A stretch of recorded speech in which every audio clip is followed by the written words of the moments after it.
하나님의 말씀 하박국 3장 하박국 3장 1절에서 19절입니다. 하박국 3장 1절 시기 오노스에 맞춘 선지자 하박국의 기도라. 여호와여, 내가 주께 대한 소문을 듣고 놀랐나이다. 여호와여, 주는 주의 일을 이 수년 내에 부응하게 하옵소서. 이 수년 내에 나타나시옵소서. 진노 중에라도 긍휼을 잊지 마옵소서.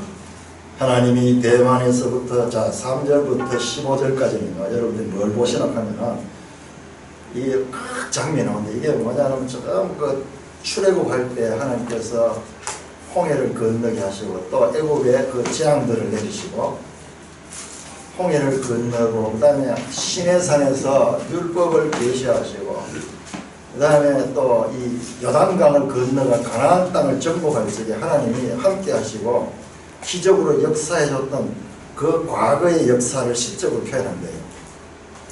3절입니다. 하나님이 대만에서부터 오시며 거룩한 자가 바람산에서부터 오시도다. 셀라. 그의 영광이 하늘을 덮었고 그의 찬송이 세계에 가득하도다. 그의 생명이 햇빛 같고 감성이 그의 손에서 나오니 그의 권능이 그 속에 감추어졌도다. 역병이 그 앞에서 행하며 불덩이가 그의 발밑에서 나오는도다. 그가 서신즉 땅이 진동하며 그가 보신즉 여러 나라가 전율하며 영원한 산이 무너지며 무궁한 작은 산이 엎드러지나니 그 행하심이 예로부터 그러하시도다.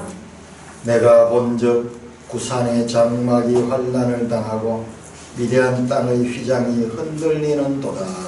여호와여, 주께서 말을 타시며 구원의 병거를 모시오니 강들을 분이 여기심이니까 강들을 노여워하심이니까 바다를 향하여 성내심이니까 주께서 활을 꺼내시고 화살을 바로 쏘셨나이다. 셀라. 주께서 강들로 땅을 쪼개셨나이다. 산들이 주를 보고 흔들리며 창수가 넘치고 바다가 소리 지르며 손을 높이 들었나이다.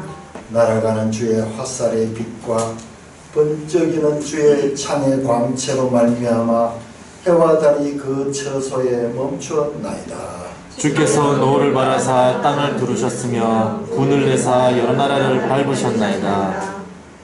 주께서 주의 백성을 구원하시려고 기름 부음 받은 자를 구원하시려고 나오사 악인의 집에 머리를 치시며 그 기초를 바닥까지 드러내셨나이다. 셀라. 그들이 회오리 바람처럼 이르러 나를 흩트려하며 가만히 사나난 자 삼키기를 즐거워하나 오직 주께서 그들의 전사의 머리를 그들의 창으로 찌르셨나이다. 주께서 말을 타시고 바다 곧 큰 물의 파도를 밟으셨나이다. 내가 들었으므로 내 창자가 흔들렸고 그 목소리로 말미암아 내 입술이 떨렸도다. 무리가 우리를 치러 올라오는 환난 날을 내가 기다림으로 썩이는 것이 내 뼈에 들어갔으며 내 몸은 내 처소에서 떨리는도다.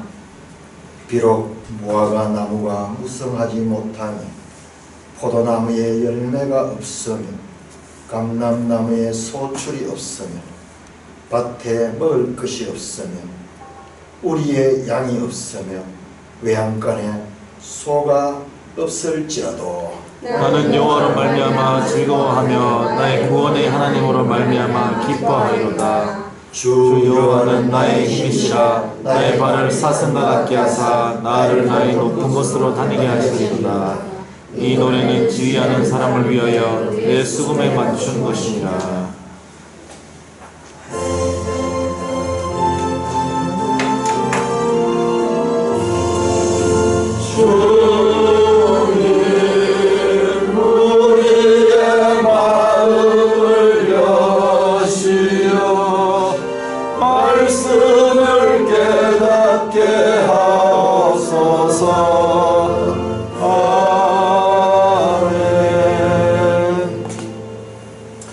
미국에서 위대한 세대, The Greatest Generation, 위대한 세대라고 부르는 이 세대가 있는데 그들이 누구냐 그러면은 1929년 시작된 미국의 대공황, 그 공황 시대의 어려운 시절을 보내고 어린 시절을 보내고 2차 세계대전이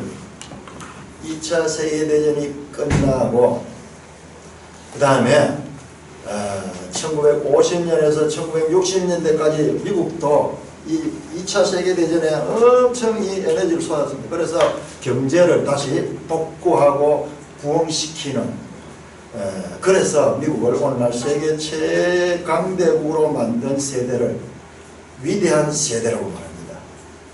출생을 1920년대에 태어나가지고 지금 이제 그분들이 거의 다 돌아가시겠죠.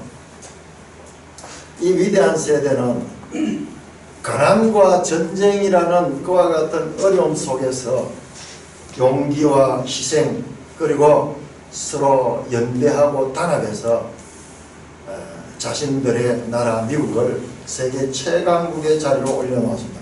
미국이 우리는 태어날 때부터 미국이 대단했지만요. 실제로 그렇지 않아요. 역사적으로 보면은 이게 불과 얼마 되지 않았어요.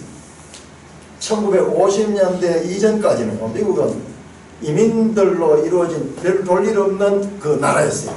그야말로 오합지졸의 나라잖아요. 한 민족도 아니고 여기저기서 이민들이 와가지고 형성된 나라였습니다. 그런데 어떤 그런 그 2차 세계대전과 이 과정을 통하면서 그 과정에서 이 역사를 거치면서 미국은 세계 최강대국이 되고 우리나라는 그 세계 최강대국의 최고의 수혜국이 되었어요. 그때 우리나라의 전쟁이 또 6.25 전쟁이 났어. 그때 미국이 파병이 되고 또한 유엔이 파병이 되어가지고 이 나라는 제2의 미국 같은 나라예요. 우리 어릴 적부터 미국의 팝송들을 그렇게 듣고 자랐어요. 우리나라 현재 베이비 부모 세대, 아마 저와 우리 유행제는 우리 홍영제는 우리 자매님들 다 이 베이비 부모 세대라고. 전후에 전쟁으로 많은 사람들이 죽고 그런 가운데서 다시 그 가운데서도 많이 출산되었던 그때 학교마다 우리 초등학교 때 한 반에 몇 명이나 제가 기억에 지금 82명 1학년 때 우리 82명이었어요. 이 베이비 부모 세대는요 태어나자마자 전쟁의 폐허를 보았고요 생존에 급급한 부모들과 살았습니다. 온 곳곳에는 폐허고 그리고 그 폐허의 잔해 가운데서 이제 복구하고자 하는 그런 일들이 있었습니다. 그 당시에는 국민학교라고 그랬는데 초등학교는 국민학교에는 하루 일과 가운데 가장 귀한 시간이 뭐냐면 미국에서 온 그 원조물, 옥수수 가루라든지 또는 분유 그것을 이렇게 해서 애들에게 배급을 하는 거예요. 그럼 줄 서가지고 컵 한 개 가지고 줄 서가지고 나와가지고 그 분유를 이렇게 물에 끓여가지고 했는 그걸 마시는 거예요. 마시고 그 다음에 옥수수 가루로 만든 빵을 가지고 또 먹고 그렇게 하면서 우리 주위에는 미군이 많이 있었어요. 제가 살던 대봉동에는 미군 부대가 또 있었어요. 그래서 어려서부터 영어를 배웠는데 뭐냐면 헬로 초콜릿 기분미 하는 걸 우리 베이비 부모들 다 알아요. 그러면서 초콜릿 기분미 하면서 따라다니면은 뭐 하나씩 던져주기도 하고 사탕도 주기도 하고 그러니까 먹어보면은 그야말로 신비한 맛이고 이거 지금까지 경험해보지 못한 새로운 세계가 열렸습니다. 학교에는 고아원 출신 학생들이 많았어요. 고아원에서 전쟁고아가 되어가지고 그 나이들이 대체로 좀 많아요. 그러니까 학교 안에서 고아원 아이들은 그 주먹을 쓰고 막 그런 얘네가 나이가 더 많고 대체로 그러니까 그럼 어릴 때 그들이 옆에 있으면은 그들은 원래 나쁜 사람인 줄 알았어요. 고아원 출신 가면은 뭔가 혐오감이 드는 그런 것이 지금 생각해보니까 참 안타까운 것이죠. 이상 가족이 생겼습니다. 북한에서 특별히 남한으로 엄청난 사람들이 오고 남한에서 또 북한 올라간 사람들이 상대적으로 적지만은 없지 않았습니다. 그야말로 지금 우리가 역사를 돌이켜 생각하면 이 대한민국 한반도가요, 북에서 내려오고 남에서 올라가고 이러면서 막 이렇게 이 나라가 혼돈 가운데 뭔가 또 새로운 일을 시작하는 것 같은 시기였어요. 4.19 의거, 5.16 혁명, 뭐 어릴 적부터 늘 듣고 자랐어요. 그 60년대 박정희라는 대통령이 이 군인인데 대통령으로 들어가서 새마을운동을 일으키고 국민교육헌장, 그리고 이거는 수출 입국하면서. 근데 그 당시에 우리는 국산품 그러면은 어떤 뜻이냐, 국산품은 제일 못 쓰는 거. 야, 국산에도 국산 입하면 오늘날 뭐 차이나 얼마 전에 가듯이 그런 식으로 있습니다. 그거는 경제개발 5개년 계획, 또 끝나면 또 경제개발 2차 5개년 계획 이러면서 계속 경제개발 그렇게 했습니다. 아마 70년대 같은 오일 쇼크라는 말이 있었는데 우리는 어려서 그게 별로 이 실감을 안 났지만은 오일 쇼크라는 게 있어가지고 뭔가 그때 경제가 되게 어려웠던 것 같아요. 그 다음에 11.6 사태 79년도 박정희 대통령이 총에 맞아 돌아가셨고, 그 다음에 그 혼란 가운데 광주 사태가 일어나고 전두환 대통령이 들어오고, 또 그 가운데 88년 올림픽, 그 다음에 노태우 대통령이 다시 들어오고, 그 다음에 3당 합당해가지고 그야말로 민주투사였던 김영삼 대통령이 됩니다. 박정희와 더불어서 계속 반대하면서 야당에서 지도자였던 젊은 이 지도자가 마침내 이제 대통령이 되고, 그 뒤를 이어 김대중 대통령도 되었습니다. 또 그 와중에 IMF라는 게 와가지고 경제적으로 많은 어려움을 겪었습니다.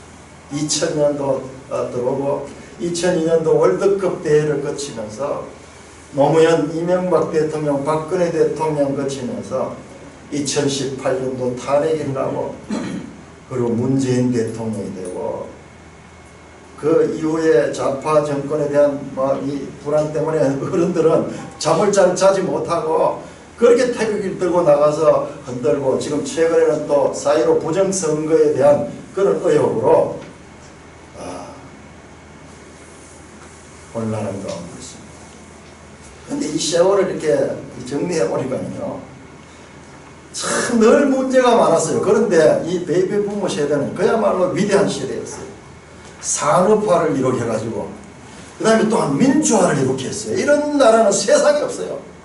그래서 우리가 지금 대통령에 대해서도 마음껏 욕을 하고 막 그렇게 하는 게 이게 민주국가에서 가능한 거지. 저 북한 땅에는 지도세도 모르게 다 그런 걸 다 처형해버립니다. 저 중국에도 마찬가지고요. 지도세도 모르게 이런 나라 없습니다. 미국 말고 이런 나라 세상에 없어요. 우리가 이런 가운데 살고 있으니까 이거를 의식하지 못하는 거예요. 제가 말씀드린 이런 세월도 지금 젊은 사람들한테는 마치 저희 부모님들 세대 때, 저희 아버지는 일본에서 자라고 했는데 늘 일본 이야기를 많이 했는데, 그때 일본 이야기를 들으면은 또 사진 속에 일본이 나오는 걸 보면은 전설 같고 까마득한 뭔가 빛바랜 그 사진처럼 그렇게 느껴졌는데, 아마 젊은이들에게는 제가 말했던 우리가 경험했던 이 역사관은 까마득한 신화처럼 느껴질 것입니다. 라인강의 기적이라는 말이 있어요. 라인강이 독일이 말이죠. 2차 대전에서 저렇게 망했다가 다시 그 기적적으로 아주 그 유럽에서 다시 복구가 되고 이 선진국이 될 때에 우리 어릴 적에 라인강의 기적인데, 그런데 그 라인강의 기적보다 더 큰 한강의 기적을 이루었습니다. 세계 최빈국에서 수십 년이 지나자 세계 경제대국으로 대한민국의 위상이 변했습니다. 우리 초등학교 다닐 때 제가 지금도 기억하는데 우리 국민소득이 75달러예요. 75달러. 지금 얼마입니까? 2만 3만 달러. 그 당시에 북한은 우리보다 훨씬 더 잘 살았어요. 근데 북한은 세계 최빈국이 되었어요.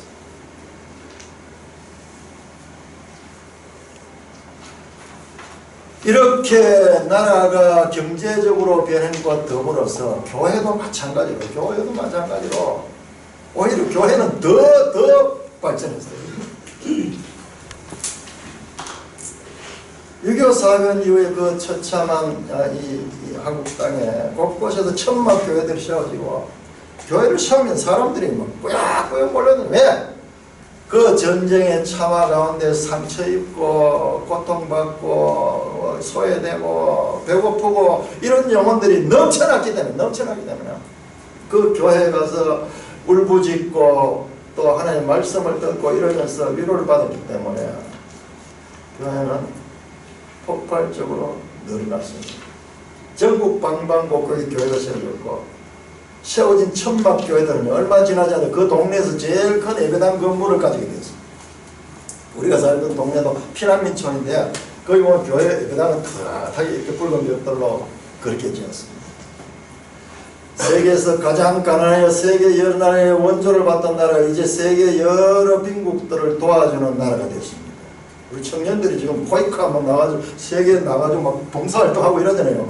우리 그때 미국에서 대학생들이 와가지고 봉사활동하고 뭐 그런 이야기를 듣고 너무 신기했어요. 그 일을 우리가 지금 하고 있는 거예요.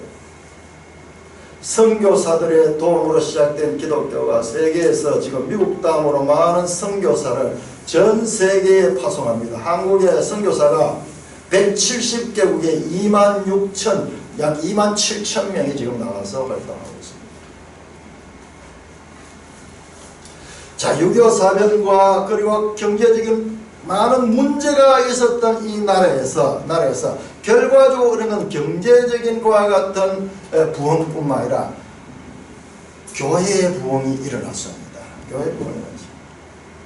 이게 하나님의 역사입니다. 저도 개인적으로 내 동년배들과 비교해가지고는 비교적 그렇게 고생을 많이 안 하고 저는 사람입니다. 군에 가서 세례받고 예수를 믿게 됐어요. 군에 우리나라는 이런 희한한 제도가 있어요.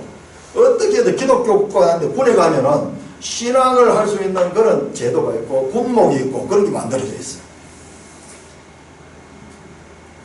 제대해서 자연스럽게 또 동네 교회가 있으면 동네 교회 나가게 되고, 뭔가 잘은 모르지만 교회 나가면은 적극적 사고방식도 가지게 되고 사는데 여러 가지 도움도 될 것 같고 뭔가 좋은 것 같아서 교회 다녔습니다.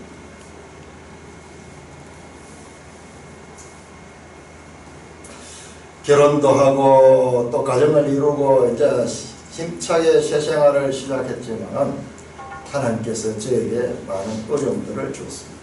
특별히 성인이 돼서 자녀들을 놓고 난 다음에 40대 초반인가 아마 그렇게 IMF 시대 때 지금 생각해보면요 어떻게 지나왔는가 싶어요. 왜냐 그러면 직업이 없거든요. 비정규직 중에 비정규직, 시골에 살고 있는 화가 비정규직 아무런 그게 없습니다. 요즘은 무슨 복지 이런 게 있지. 이게 불과 얼마 전만 해도 이런 건 상상할 수 없는 이야기예요. 실업급여니 이런 이야기가 나온 것은 불과 얼마 되지 않아요. 없으면 굶어 죽는 거예요. 그런데요, 실제로 그런 일을 당했는데요, 지금 돌이켜 생각하면 그건 하나도 문제가 아니에요. 그때 당했던 어려움은요, 무슨 양식 걱정도 하고 애들 학비 걱정도 하고 늘 끊임없이 걱정을 왔지만요, 그건 아무것도 아니었어요. 지나고 나면요, 그 기억은 별로 없어요. 그거는 마치 배고플 때 그렇게 굶주려 있다 밥을 먹으면 문제가 다 해결되듯이 그것은 별 문제 아니에요. 그런데 우리는요, 그런 문제들을 너무 크게 보는 거예요. 크게 보는. 제가 지금 살아온 역사를 한번 쭉 훑는 건 뭐냐, 실제로 문제는 그렇게 크지 않다는 거예요. 그 전후에 가장 처참한 상황에서 우리가 살아왔는데도 불구하고 그때 나름대로 행복이 있었고요. 그때 나름대로 그렇게 어려움, 오늘 느끼는 이 풍요한 시대에 느끼는 이 문제들보다도 그때 오히려 더 적었을 수도 있어요. 현실 문제는 별거 아닙니다.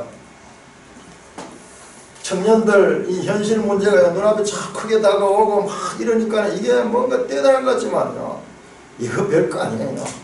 사탄은 어떻게 하냐, 우리에게 염려, 근심, 걱정을 보여줍니다.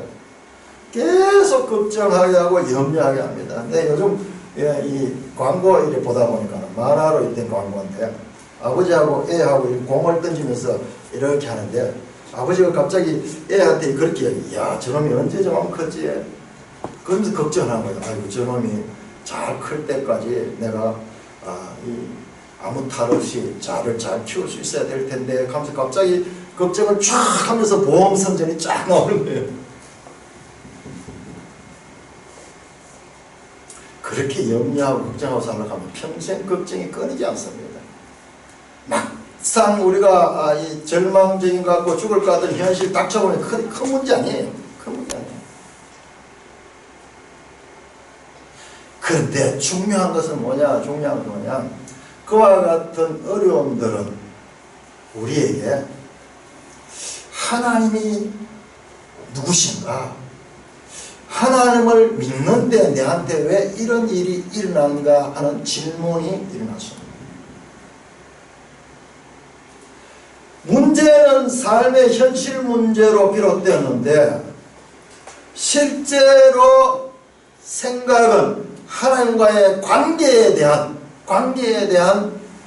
이것이 주제로 떠올랐지 현실 문제가 아니었습니다.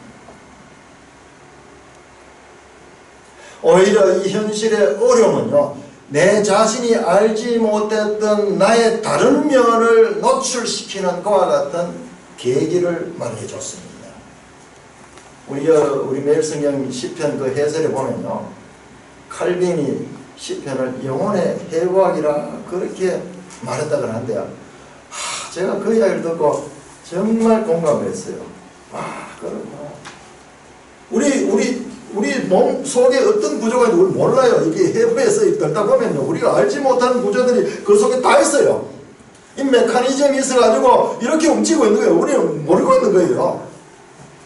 그야말로 현실의 문제들은 우리 영혼에 내가 알지 못하는 그 영혼의 그런 이 해부학을 하듯이 나 자신의 다른 면을 보게 있습니다. 현실의 문제들은 내 영혼의 호두 껍질같이 딱딱한 자아를 깨뜨리게 하고 영적인 세계의 눈을 여는 그런 계기를 말해줬습니다. 자, 우리 하박국 1장 앞에 1편입니다. 1편. 하박국 1편. 1절, 2절, 1장 2절 시작. 여호와여 내가 부르짖어도 주께서 듣지 않으시니 어느 때까지니까? 부르짖어도 주님이 듣지 않으시니 언제까지입니까? 3절 어찌하여 내게 죄악을 보여 패악한 눈을 보게 하십니까? 어찌하여 언제까지? 우리 시편에 나오는 두 가지의 시인의 탄식과 질문.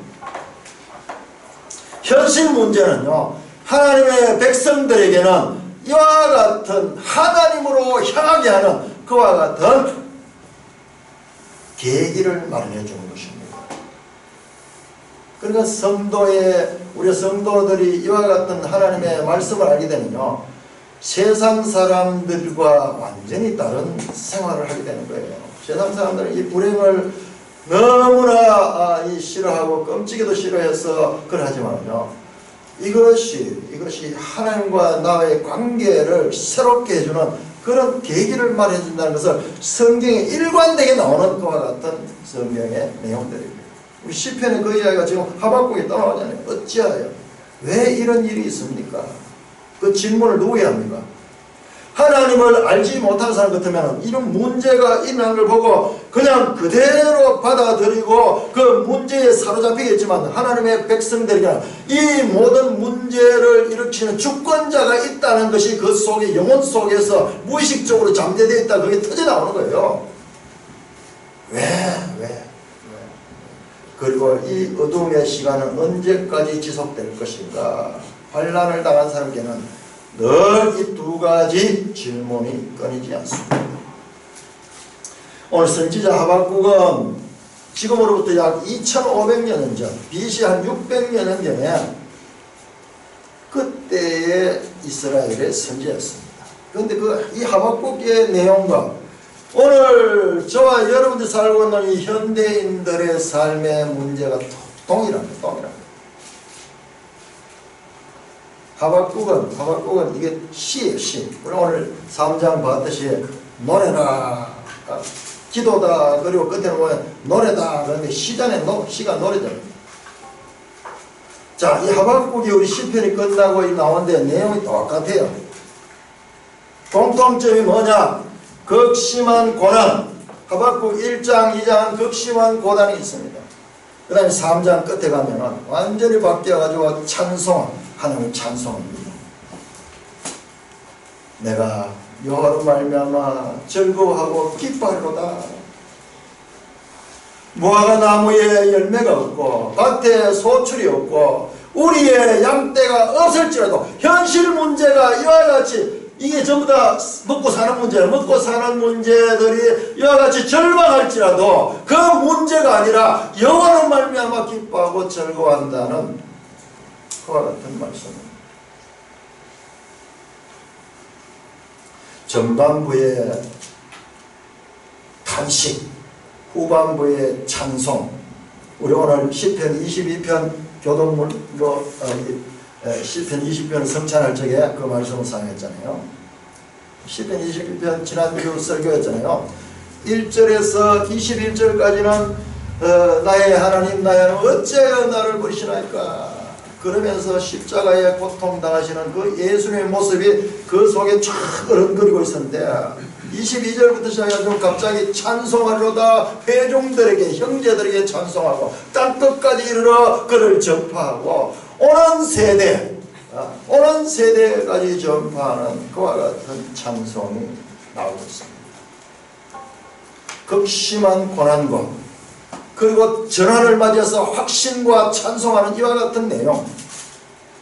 이게 시편에서도 보편적으로 나타나는 구조고 이 하박국도 마찬가지. 하박국도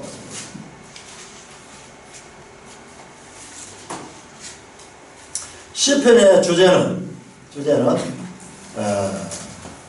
율법과 왕 그리고 교회였습니다.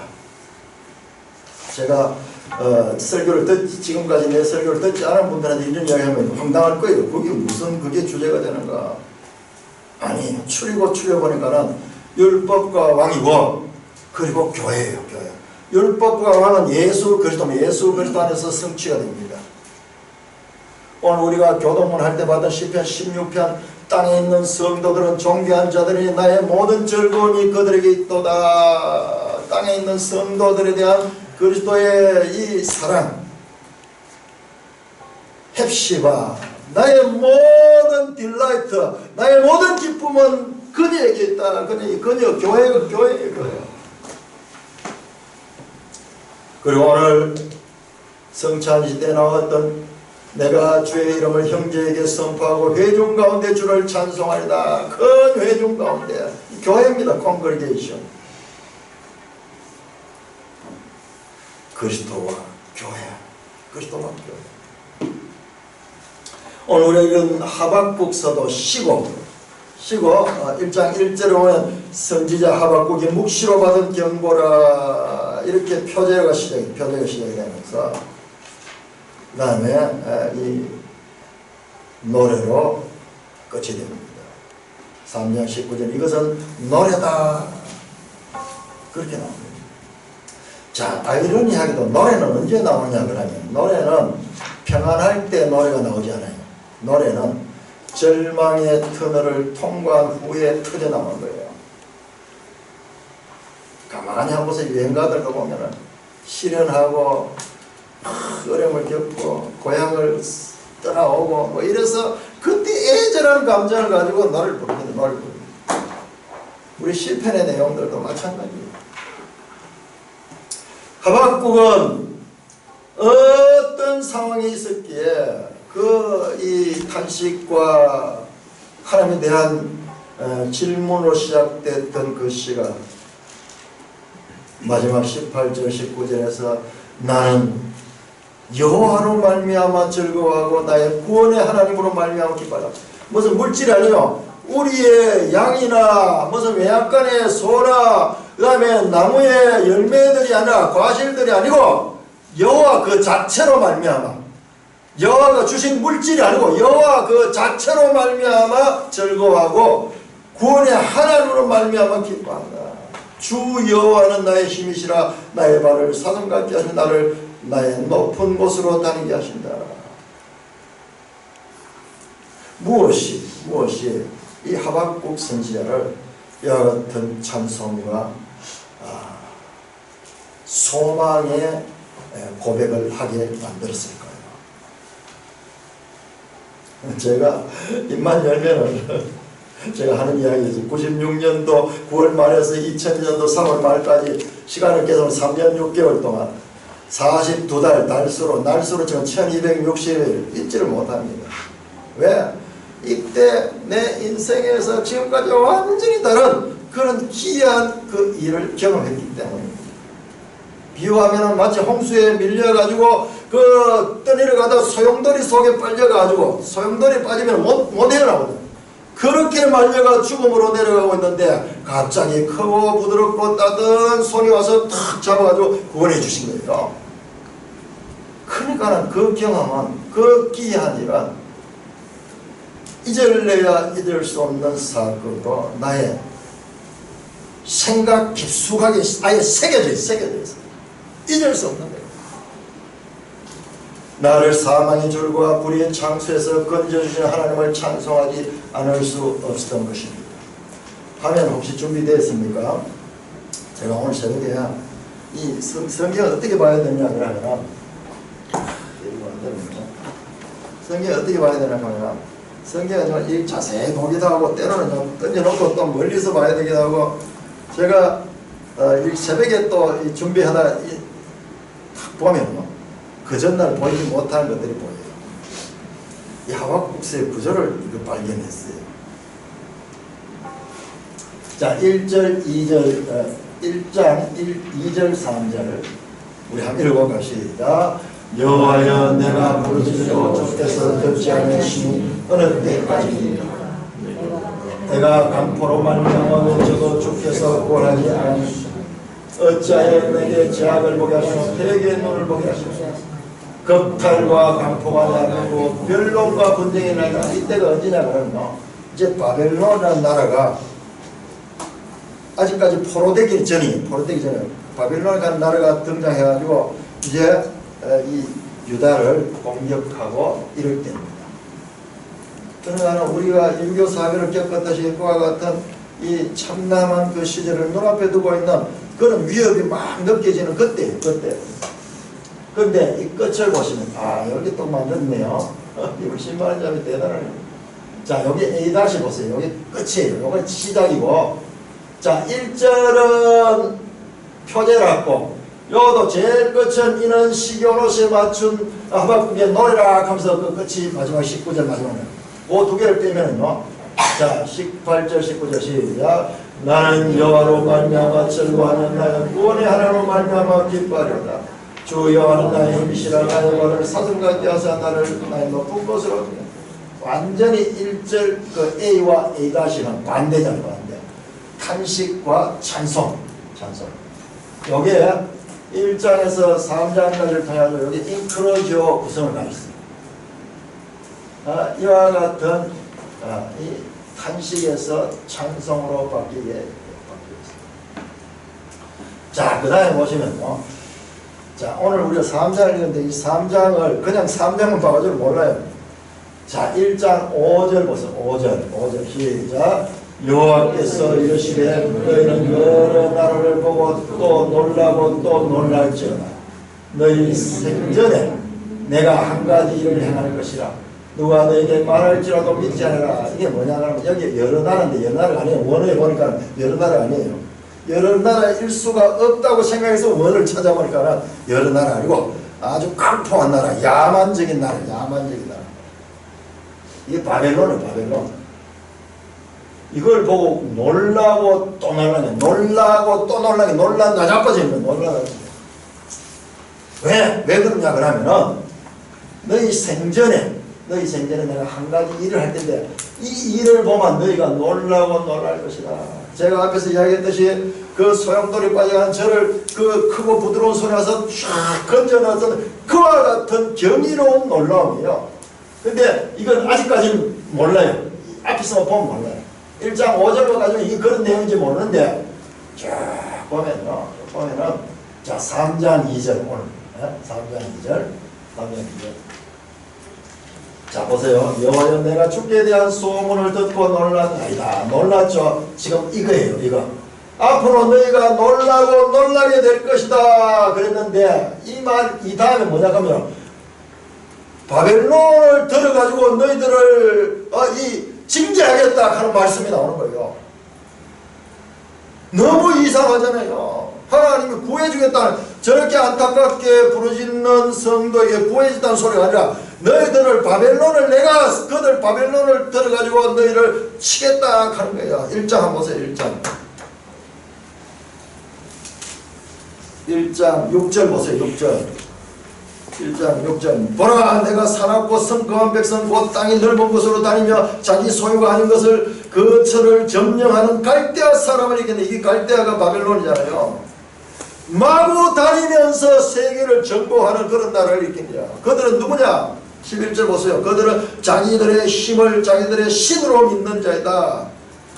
자기들의 힘을 가지고 믿고 마음대로 폭력을 행하면서 세상을 지배하는 우리 구약성경의 창세기 6장에는 네피림들 그리고 10장에 나오는 니므롯 바벨의 정신 바벨의 사상 인본주의 바벨의 사상입니다. 자기 힘을 믿고 하나님에 대해서 내 주먹을 믿으라 그러면서 폭력하는 것과 같은 폭력을 행하는 거예요. 그러니까 이 선지자가 질문했는데 답변이 이런 게 나오니까는 그야말로 첩첩산중이고 도대체 이게 무슨 말인가 이해하지 못했는 거예요. 그런데요. 근데 그 내용을 자세히 보면요. 바벨론을 들어서 하나님의 백성들을 징계하고 그 다음에 그 하나님의 그 백성들을 괴롭혔던 그 바벨론을 하나님께서 징계합니다. 2장에 보면요. 5가지 화를 통해서 바벨론을 징계하는 내용이 나와요. 자, 그렇습니다. 자, 이거 보면요. 자, 3장 2절은요. 바로 여기에 인클로즈, 여기에. 뭐냐? 여호와 내가 주께 대한 소문을 듣고 놀라이너이다. 뭐냐? 누가 너에게 말하는 거, 이게 소문이야. 누가 너에게 말해도 너희가 믿지 않을 정도로 믿을 수 없을 그런 일이다. 그런데 그 말을, 그에 대한 소문을 듣고 내가 놀랐습니다. 여호와는 주의 일, 주님이 하신 일을 이 수년 내에 보게 하옵소서. 이 수년 내에 나타내옵시오. 나오는데 이 수년 내가 뭐냐면 내 생전에 내가 살아있을 동안 우리 시대에 이것을 해주소서. 부흥하다 하는 거 여기요. 리바이브 다시 해주소서. 뭐냐? 전에 했던 거예요. 전에 했던데 지금은 없는데 다시 해달라고 하는 거예요. 이게 뭐냐 그러면은 우리 조상들, 그러니까 우리가 아까 읽었던 3장 5절에서 15절까지죠. 3장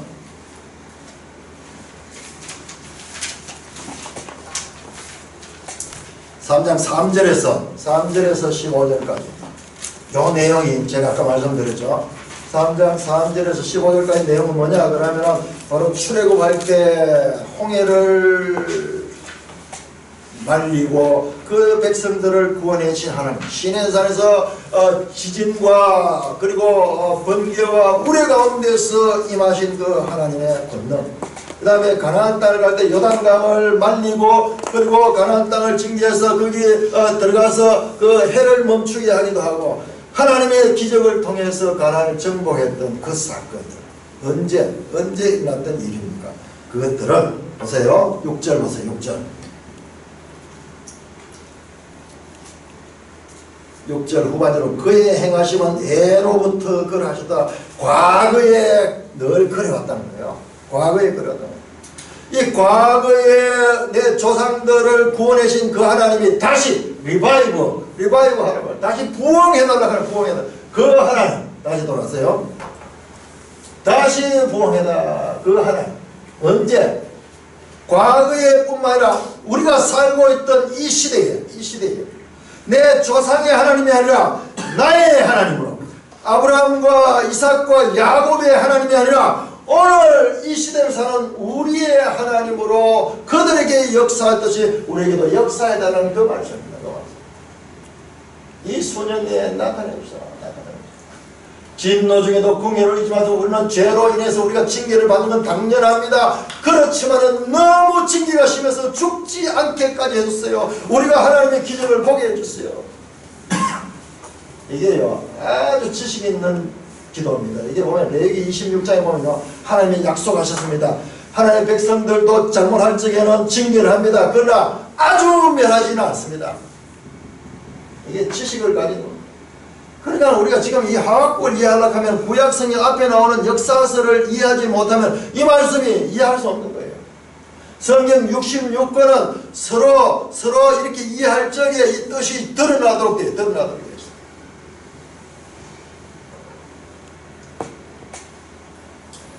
너무나 놀라운 하나님, 기적의 하나님, 출애굽의 기적을 통한 그 하나님께서 우리에게 역사하실 것이다.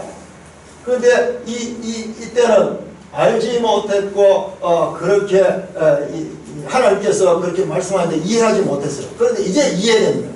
내가 죽기에 대한 소문을 듣고 이제 깨달아서 놀라게 됐습니다. 왜? 하나님께서 주의 일을 우리 시대에 이렇게 다시 행해줄 줄로 깨닫게 되었기 때문에 그렇습니다.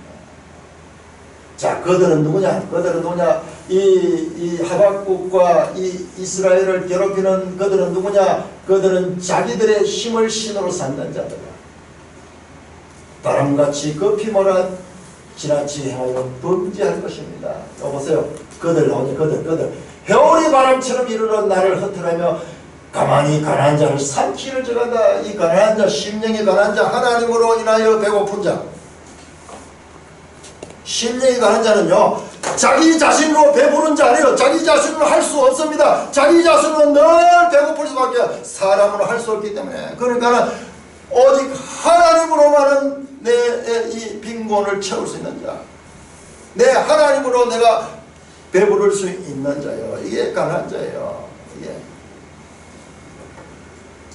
이 성도들을 삼키기를 즐거워하며 배오리 바람처럼 인다. 누구야? 야들 보세요. 바람처럼 급히 몰아 지나치게 범죄하는 자들이에요. 그러니까 이 자들을 우리가 할 수 없습니다. 할 수 없는 그와 같은 자. 그러나 오직 주께서 그들의 전사의 머리를 그들의 창으로 주사 오직 주께서 하나님만이 할 수 있습니다. 이게 하박국의 고백이잖아요. 사람으로는 할 수 없으나 하루 할 수 있다. 오직이라는 단어가 성경에 아주 중요하게 나오는 것이 바로 그 말이에요. 그 말. 우리가 계속 아는 것을 다시 확인해 가는 거예요.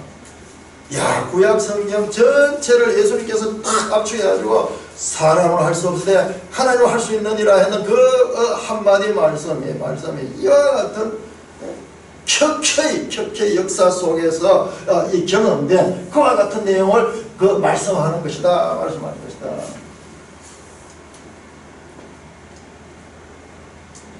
이 이 인본주의, 이 바벨론 세력들, 이 성도들을 삼키기를 즐거워하며 그들이 나를 파괴하고 이렇지만 그러나 그 과정을 통해서 성도는 어떻게 되냐? 성도는 하나님을 알게 되는 거예요. 하나님을 알게 돼요.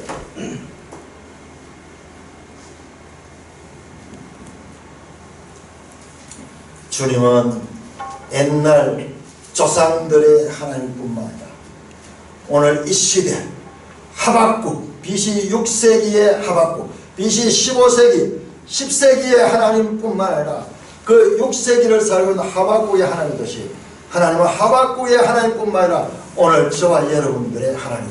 그러니까 이 시가요 오늘 우리한테 직접 적용돼. 3절에서 15절 나오는 내용을 자세히 보시면 전부 다 이게 출애굽 때 그리고 시내산에서 그리고 가나안을 정복할 때 또 가나안을 건널 요단강을 건널 때 바벨론 포로에서 구원해 주는 건 안 나와요. 왜? 아직까지 그때가 아니에요. 지금 이때는 바벨론 포로는 500년대 되지만 이때는 600년대. 역사 가운데서 그 조상들과 함께 하신 그 하나님, 내가 생전에 나의 시대에 이 수년 내에 내가 살고 있는 이 시대에 그 과거의 조상들의 역사의 하나님이 저에게도 역사해 줄 줄 믿습니다. 기도하고 있는데 역사하셨어요. 그래서 그와 같은 변화에는 내가 여호와로 말미암아 즐거워 여호와로 말미암아 기뻐하겠다. 완전히 이 하박국 선지자를 다른 차원으로 변화시킨 그와 같은 고백이 바로 그와 같은 배경에서 나타난 거예요. 자, 시편 44편 한번 찾아봅시다. 시편 44편 1절. 시편 44편 1절.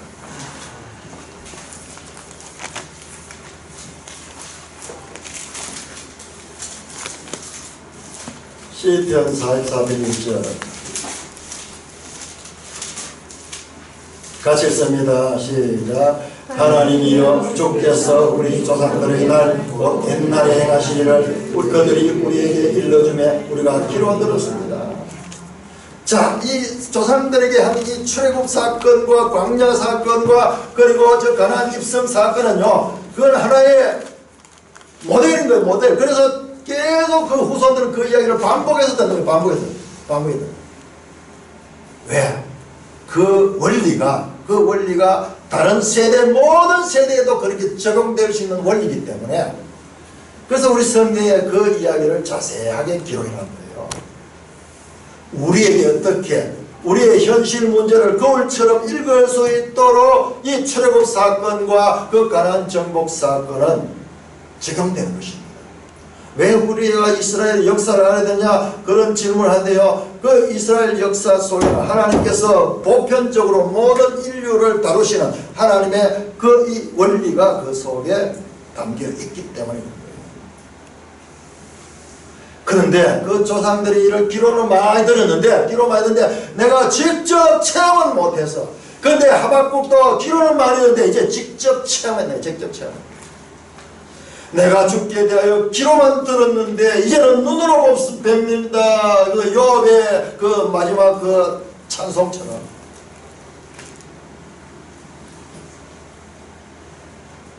자, 제가 이 하박국을 하면서도 제목을 교회라고 하면 교회 2라고 그랬어요. 교회 2. 왜? 교회 1을 내가 시편할 때 했잖아요. 시편할 때. 왜? 하박국에 무슨 교회가 나오냐? 여러분 한번 보세요. 찾아봅시다.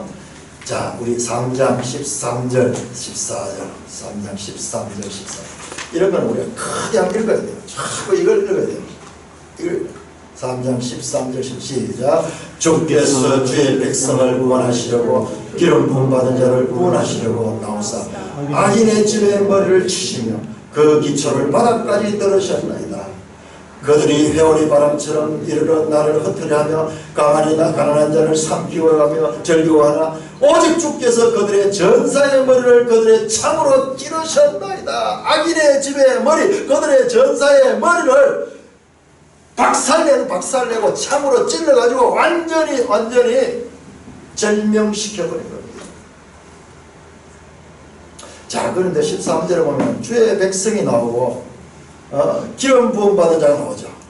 자, 우리 시편에 기름 부음 받은 자가 계속 나오죠. 메시아죠. 메시아. 자, 여기도 기름 부은 자가 나옵니다. 그럼 보세요. 성경이 뭘 이야기하려고 하는가? 전혀 다른 이야기 하는 것 같지만 일관되게 흐르고 있는 연속성을 우리가 발견해야 돼요.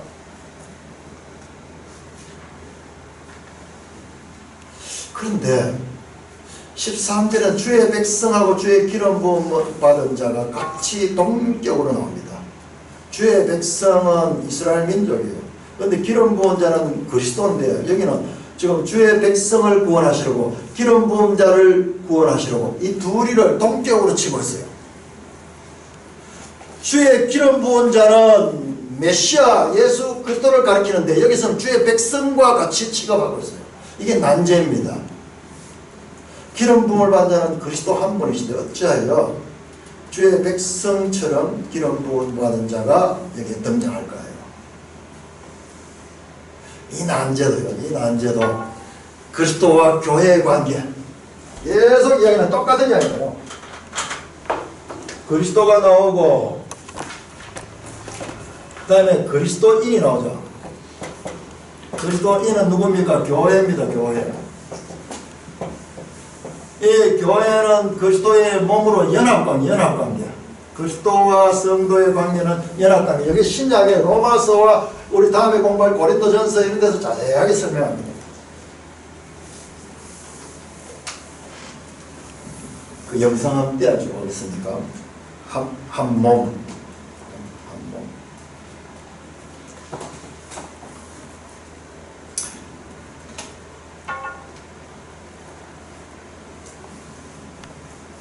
자, 어떻게 해서 그리스도가 기름 부음을 받은 자인데 그의 백성이 기름 부음을 받은 자가 되는가. 자, 우리 요한일서 2장 20절. 자, 신약과 구약의 연속성, 그 가운데 발전적 연속성, 프로그레시브. 자, 구약에서는 기름 부음 받은 자가 그리스도로 집중되는데 그 기름 부음 받은 자가 교회로까지, 야, 그리스도와 그리스도인의 관계가 연합관계가 되듯이 기름 부음 받은 자, 이게 메시아잖아요. 메시아, 그리스도의 히브리어잖아요. 이것이 그리스도인 기름 부음을 받은 사람 같은 뜻이에요. 같은 뜻. 그것이 그러면 어떻게 전환이 되는가? 자, 요한일서 2장 20절. 시작. 너희는 거룩하신 자에게서 기름 부음을 받고 모든 것을 아느니라. 너희가 여기는 교회입니다. 교회도 기름 부음을 받았어. 언제? 예수 그리스도를 믿을 때. 27절 요한일서 2장 20절 시작. 너희는 주께 받은 바 기름 부음이 너희 안에 거하나니 아무도 너희를 가르칠 필요가 없고 오직 그의 기름 부음이 너희 모든 것을 가르치며 또 참되고 거짓이니 그 너희를 가르친 그대로 주 안에 거하리라. 기름 부음이 우리 안에 거한다 그래요. 기름 부음이 뭐냐? 기름 부음이 고린도후서 1장 21절 보면은 우리에게 기름을 부어주시는 하나님이시니 그가 우리에게 또한 인치시고 보증 우리 마음에 성령을 주셨다. 성령을 주심이 기름 부음입니다. 이 부분 이제 우리가 이제 고린도전서 공부하면서 이런 부분을 자세히, 잠깐 성령에 관해서 우리 성도들은 자세하게 제대로 알아야 돼요. 이 부분에서 다 넘어져요. 이 부분 다 넘어져요. 이제 고린도전서에서 이 부분을 우리가 자세하게 공부하게 될 것입니다. 구약의 메시아 기름 부음 문자는 그리스도였는데 신약에 와서 보니까 그 기름 부음이 성도들에게도 지금 행해지고 있는 것을 보게 됩니다. 하박국 3장에서 이미 교회를 지금 보고 있는 거예요. 교회를 보고 있는 거예요. 주께서 주의 백성을 구원하시며 기름 부은 자를 구원하시려고 어떻게 나오셔서 뭘 하냐? 이 기름 부은 자 주의 백성을 구원하기 위해서는 어떻게 했냐? 그 죄의 원인자를 없애야 돼요. 병의 원인을 해결해야 되지. 정상만 그냥 지금 열이 나고 있는데 열이 난 것은 지금 이 바이러스 때문에 열이 나는데 그 열만 해열제만 먹으면 오히려 병이 더 심해진단 말이에요. 그 원인자가 뭐냐? 원인자가 바로 3장 13절은 악인의 집의 머리고 3장 14절은 전사의 머리입니다. 악의 이 사업꾼 전사의 머리. 이게 누구냐? 여러분 누구겠어요? 악인의 집의 머리, 전사의 머리. 지금 이 하나님이 오셔서 그를 완전히 깨뜨려 버리는 이 악인의 집의 머리, 전사의 머리. 이게 궁극적으로 가리킨 것이 무엇이겠습니까? 이것이 창세기 3장 15절은 뱀이 뱀. 여자의 후손이 내 머리를 상하게 할 것이요. 여자의 후손 예수 그리스도가 오셔서 십자가에서 하신 일이 뭔지 아십니까? 바로 사탄의 머리를 가격해서 그가 치명상을 입는 치명상. 재림해서 그는 완전히 그는 불못으로 들어가게 됩니다.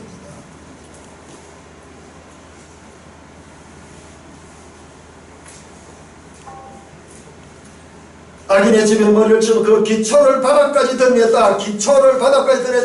완전히 뿌리를 뽑아버린다는 거예요. 그래서 뿌리를 뽑으니까 바닥이 드러나. 문제를 완전하게 예수 그리스도의 초림으로 말미암아 사탄의 세력은 멸망하기 시작했고 재림의 때는 완전히 뿌리까지 뽑혀져서 불못으로 이전됩니다.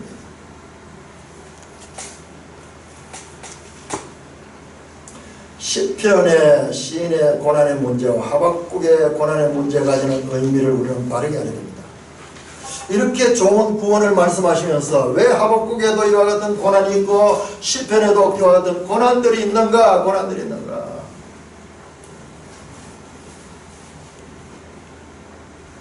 이것은 세상 사람들에게 알려지지 않는 하나님의 비밀입니다. 그리스도의 고난 또한 성도의 고난이 있어야 됩니다. 성도에게도 고난이 있어야 됩니다. 고린도전서 1장 18절 사도 바울 우리 다음 주부터 공부하게 될 고린도전서 1장 18절에 보시면은 십자가의 도가 멸망하는 자들에게는 미련한 것이요 구원을 받는 우리에게는 하나님의 능력이라 말합니다. 십자가의 도 부분은 자 이거 제가 지금 계속 말씀합니다. 지금 시편하면서 계속 나오는 거예요. 십자가의 도가 같이 시작. 십자가의 도가 멸망하는 자들에게는 미련한 것이요 구원을 받는 우리에게는 하나님의 능력이다. 자 십자가의 도, 십자가의 도, 십자가는 예수님이 사용한 그 틀입니다. 사도 바울은요 예수님의 사형 틀을 메시지로 해석합니다. The preaching of the cross, 십자가의 설교라고 십자가의 설교. 또는 ESV는 십자가의 말씀, the cross of word of cross, 십자가의 말씀이라고. 십자가는 우리에게 메시지를 전하거든요. 십자가는 예수님의 십자가는 그냥 사형틀로서 우리가 그것을 기념하고 그것을 뭐 장식을 하고 그것을 고난을 기념하고 그런 뜻이 아니라 그 십자가는 말씀하는 거, 말씀하는 형상이에요. 말씀하는 형상. 그림 형상이에요. 그림으로 말씀하는 거다. 그렇게 해석해내잖아요. 십자가 보이는 그와 같은 사형틀은 무형의 의미를 우리에게 전합니다. 그것이 바로 십자가의 도예요. 십자가의 도. 이게 신비. 세상 사람들에게 알려지지 않은 하나의 비밀입니다.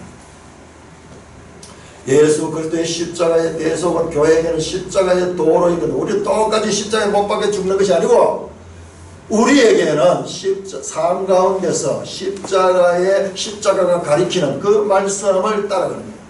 이 과정을 통해서 교회와 그리스도가 한 몸이 됩니다. 한 몸이 됩니다. 그 과정을 통과하지 않는 자, 즉 십자가를 처리하지 않는 자는 그리스도의 몸이 될 수가 없습니다. 지금 이제 고린도전서 하면 나오는데 육의 소욕을 가지고 교회를 섬기는 건요, 그것은 진정한 교회를 섬기게 될 수 없어요. 십자가의 처리를 했는 것이 그리스도의 몸으로서 연합될 수 있습니다. 자, 로마서 5장 다시 한번 찾아봤어요. 로마서 5장. 지금 똑같은 이야기를 제가 계속 반복해요. 왜? 지금 이 시편과 하박국의 내용이 똑같아요. 자, 시편과 하박국은 그리스도를 말씀하고 있고 그리스도는 교회를 말씀하고 있고, 그런데 교회들은 왜 이 땅 가운데서 이와 같은 시련과 환난을 당해야 되는가? 그걸 지금 푸는 이야기예요.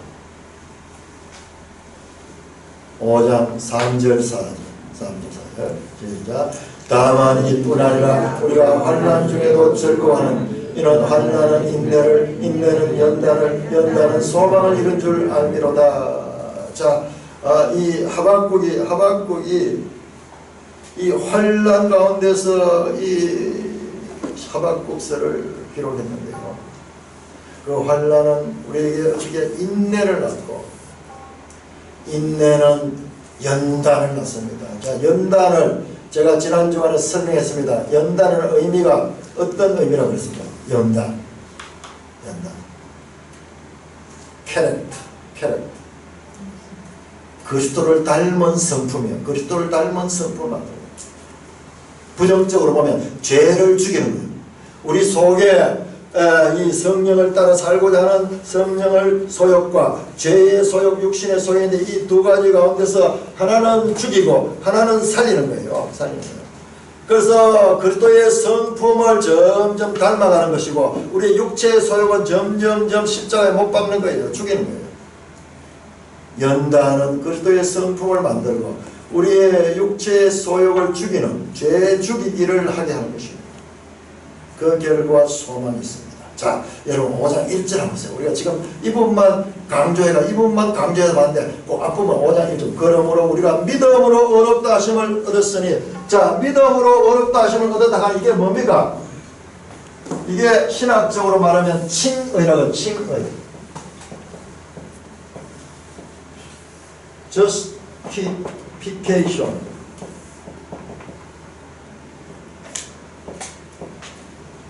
칭하다 할 때 칭자, 의롭다고 불러줬다 하는 거예요. 의롭다고, justification, 의롭다고 인정해 준 겁니다.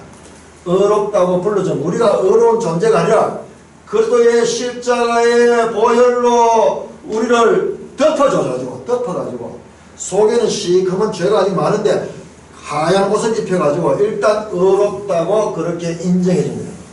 그래서 의롭다고 인정해 주는 것이 칭의고요. 그 다음에 나오는 것이 지금 바로 연단이에요. 연단.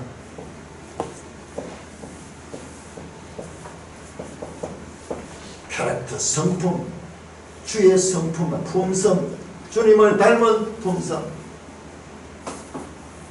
자, 의롭다 인정받는 게 출생이에요. 출생. 새 생명이 되었다, 거듭났다, 너희가 중생했다, 전부 이 말씀 믿으면, 자, 의롭다고 새로운 생명으로, 의인으로 출생했다. 출생한 자는 어떻게 자라야 돼? 자라. 성장. 그 과정이 주님을, 성품을 닮아가는 과정입니다.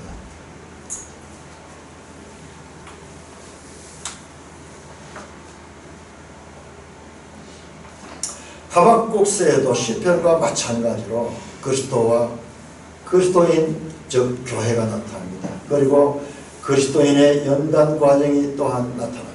이 하박국 선지자가 하여금 이와 같은 주님을 향하여 탄원하게 만들었던 인생의 문제들 그 문제가 있었기 때문에 이 하박국은 그와 같은 하나님을 확신하며 찬송할 수 있는 그와 같은 계기를 만날 수 있는 겁니다. 자, 우리 이제 교회에 대해서 알아야 됩니다. 그리스도가 십자가에 죽으신 그 고난의 길은 그냥 우리에게 관상하고 우리가 그냥 믿음으로 믿는 것이 아니라 그리스도인들도 십자가에 도라는 과정을 통해서 그 길을 가야 됩니다. 로마서 8장 17절 이렇게 말씀합니다. 자녀이면 또한 상속자, 하나님의 상속자입니다. 그리스도와 함께한 상속자입니다. 어마어마합니다. 우리 하나님의 자녀가 되는 것은요, 하나님 나라를 유업으로 얻는 거예요. 거저 얻는 겁니다. 그런데 우리가 또한 그와 함께 영광을 받기 위해서는 그와 함께 고난도 함께 받아야 될 것이다. 고난도 함께. 지금 이게 이 십자가의 도예요. 십자가의 도. 그 십자가의 도는요, 이와 같은 그 하나님 나라의 그 유업들을 상속하는데 필요한 과정들의 과정. 하나님의 이 나라를 유업으로 받는 그 백성이 이 왕 같은 제사장들이 가져야 될 성품을 만드는 거예요. 그리스도인은 예수를 믿음으로 출생합니다. 출생은 시작입니다. 출생 그 자체가 목적이 아니라 시작입니다. 출생한 자는 자랍니다. 자라서 왕같은 제사장직을 감당할 수 있는 자격과 능력을 갖추어야 왕직을 수행할 수 있습니다. 여러분들 그 재벌 아들이라고 해가지고 훈련 없이 그 아버지가 이루는 이 사업을 이어갈 수 있습니까? 좌파 운동권에서만 있던 사람은 할 수 있다고 생각하고 있어요. 그거를. 그러니까 저렇게 사업을 해가서 성공한 사람들 너무 우습게 보는 거예요. 무조건 착취해가지고 그렇게 재벌이 됐다고 이렇게 생각하고 있는 거예요. 여러분 조그마한 사업을 하나 해봐도요, 저는 조그마한 학원들을 한 병행해왔는데 그 사업을 남다리 하기 위해서는 그야말로 엄청난 노력이 있어요. 노력만 가지도 안 돼요. 교육이 돼야 되고 훈련이 돼야 되고 지식이 있어야 되고 그 이해가 있어요. 이해가 있어야 돼요. 어마어마한 노력이 있어요.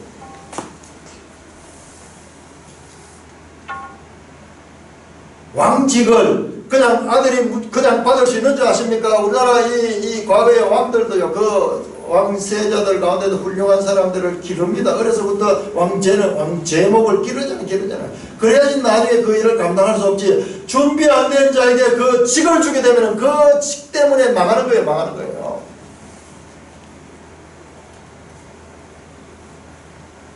그리스도의 연단의 과정은 힘이 들지만 왕가의 후손이기 때문에 반드시 끝이 하는 필수적인 과정입니다. 뿐만 아니라 고난이 주는 유익은 말할 수 없이 중요한 것이기 때문에 그 고난을 피하는 것은 결코 복이 아닙니다. 시편 119편 60절에 이렇게 말씀합니다. 고난 당하기 전에 내가 그릇 행하였더니 이제는 주의 말씀을 지키나이다. 시편 119편 71절 고난 당한 것이 내게 유익이라 이로 말미암아 내가 주의 율례들을 배우게 된다. 한결같이 이 고난은요 그 문제로 왔지만 그것이 결과적으로는 하나님과의 관계에 있어가지고 새로운 세계를 열어주는 그와 같은 마중물 역할을 하고 있는 것을 보게 됩니다. 자, 이와 같은 연단은 우리가 어떻게 형성이 되느냐. 인간의 연단은요 쇠화처럼 불이나 물속에 담가가지고 강하게 하지만 인간의 연단은 어떻게 되냐 인간관계에서 이루어집니다. 저희들이 지난번에 작년까지 성경을 이렇게 읽으면서 핵심 구절이 뭔가 이걸 발견했는데 그게 뭐냐. 예수님께서 말하세요. 주 하나님을 사랑하고 내 이웃을 내 몸과 같이 사랑하는 말씀이에요. 결론은 이 말씀이구나. 이 말씀. 그래서 말씀으로 가훈을 삼아야 되겠다 이렇게 해서 그 말씀을 만드는데, 그런데 그 말씀은요 탁 써놓고 보면 너무 부담이 돼요. 하나님 사랑까지는 되겠는데 내 이웃을 내 몸과 같이 사랑하라. 이게 말은 아주 덕담이고 좋은 말인데 너무 부담스럽습니다. 왜냐 우리 이웃은요 무슨 이 짐승처럼 그렇게 만만한 존재가 아니에요. 이웃을 사랑하려고 가까이 가고 그렇게 하면은 마치 고슴도치처럼요 그도 나를 찌르고 나도 그를 찌르기 때문이에요. 뜻은 안 그런데 결과는 서로 찌르는 거예요. 서로 찌르는 거예요. 뭔가 잘해보려고 갔는데 상대방도 날 그런 가시를 가지고 내 속에도 원하는 바 내 원대로 되지 않고 내 속에 악이 있어가지고 상대방을 찌르는 거예요. 충고하려고 하고 자꾸 뭔가를 내가 권위를 가지려고 하고 그렇게 하면서 자기도 모르게 서로 찌르고 찌르는 거예요. 고슴도치상 고슴도치상 가까이 가면 갈수록 서로 아픈 거예요. 아픈 거예요. 그래서 차라리 멀리 있는 것이 좋은 거예요. 그런데 주님께서는 왜 저렇게 쉽지 않은 저와 같은 말씀을 우리에게 하실까요? 왜 그럴까요? 하나님의 백성에게 말씀하는 이웃사랑은 먼저는 그리스도인들입니다. 서로 교회 지체들입니다. 그 다음에 안 믿는 사람들까지도 확장됩니다. 이웃사랑은 율법적 의무가 아닙니다. 율법적 의무가 아닙니다. 뭐냐? 왕가의 도리입니다. 그게 무슨 말이냐? 죄인된 우리가 천지의 주제이신 하나님의 자녀가 되는 큰 은혜를 입었기 때문에 그 감사함과 그 은혜를 어떻게 표현하는지 어떻게 사람에게 표현하는 사람은 이웃사랑으로 표현되는 겁니다. 하나님한테 표현할 수 없어요. 보이지 않는 하나님을 받은 큰 은혜를 우리가 입술로 고백하고 이렇게 하지만 하나님은요 우리가 하나님 앞에 돌리는 이러한 것들이 필요 없을 정도로 영광 그 자체예요. 영광 그 자체예요. 그런데 그 빛을 그 영광스러운 빛을 이웃 사람들에게 비추라고 말씀하는 겁니다. 왕적인 존재이기 때문에 그와 같은 도리를 가리키는 것이지 우리가 만약 짐승처럼 죄질 존재라면 그런 책임 면제됩니다. 하나님 자신이 사랑이기 때문에 하나님의 자녀도 사랑하는 것입니다. 요한일서 4장 11절에 이렇게 말씀합니다. 사랑하는 자들아 하나님이 이같이 우리를 사랑하신즉 우리도 서로 사랑하는 것이 마땅하도다. 이게 마땅한 도리예요. 도리. 쉽지 않지만 왕가의 이 상속자들이기 때문에 도리로서 앞으로 산돌교회 모임 가운데서 이런 일들이 많이 감정을 나누면 좋겠어요. 우리는요 그냥 사람들하고 다릅니다. 하나님의 자녀들이고 왕같은 제사장들이요.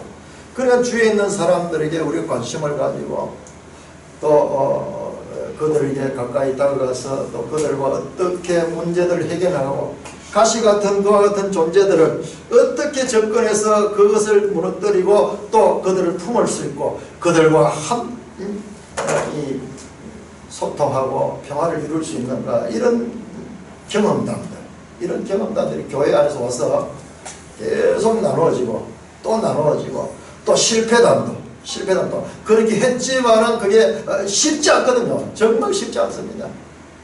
너무 상처받아가지고 그렇게 좋은 뜻으로 시작했다 너무너무 상처를 받고 이래서 아파하는 그 자체도 하나님 기뻐하시는 거예요.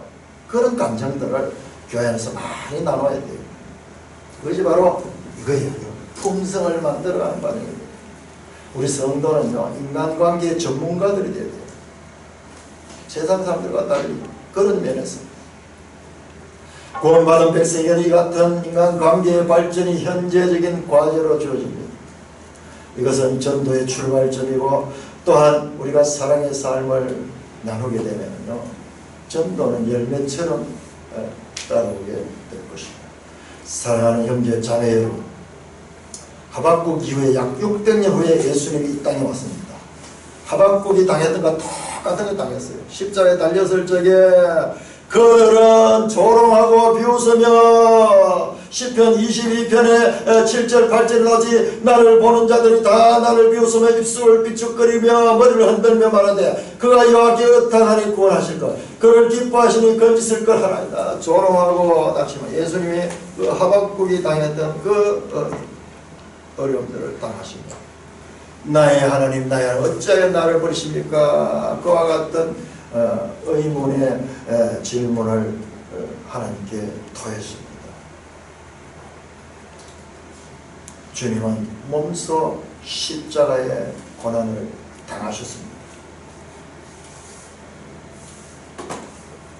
끝까지 믿음으로 부활승리의 영광을 얻고 교회를 탄생시켰습니다. 자, 여러분들 히브리서 10장 우리 한번 찾겠습니다. 히브리서 10장. 하박국 말씀 참 중요한 건데 제가 시간이 없어가지고 저는 못 보는데요. 자, 하박국 히브리서 10장.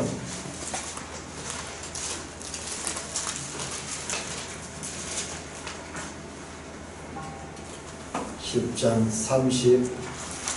36절에서 39절입니다. 제가 읽겠습니다. 너에게 인내가 필요하면 맞죠?